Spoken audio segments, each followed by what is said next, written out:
Frank again. Wanted to follow up on that expectations video just now and extrapolate a little bit on it.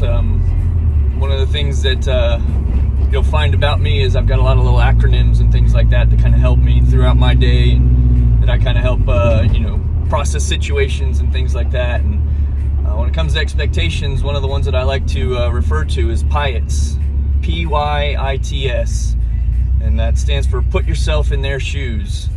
I think it kind of helps if you can actually put yourself in that person's shoes to see where they were coming from. And that's applies to anything. This driver cuts you off and you're pissed off because they're just like, how could they be so stupid? But you never know what that person's going through. You never know what they've got going on in their life, how distracted that they might be, what traumas they might be going through. They might, one of the things that I learned in therapy is, that give that person a tumor. And it sounds weird, but, that person could be, struggling with some kind of life-altering, diagnosis or, some ailment that they're trying to, just make it through the day.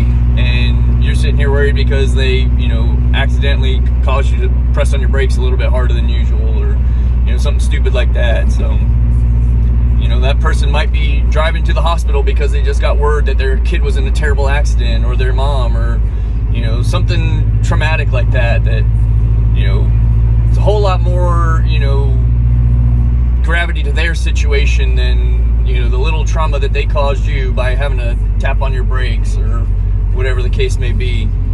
So put yourself in their shoes, and instead of getting mad and honking at them and just riding up close to them trying to flip them off or something and trying to make sure that they know that they screwed up, just give them a little grace. Put yourself in their shoes, and just, even if you have to lie to yourself, and obviously not everybody's going to have a traumatic experience going on right then and there. Some people just might be not paying attention, but just give them that tumor, give them that thing that's going to, give you the okay to say, oh, you know what, let it go. It's no big deal. That'll give you such peace and such,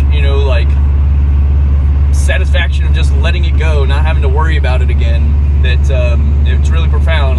Literally just a couple minutes ago, I was just sitting there after spitting that last video out. I just felt better about getting it out there, and I was just like, let me make sure that I expand on this one, because it made me feel better. And like I said, you never know what somebody's going through, so you never know what experiences they have. You never know what they've got going on.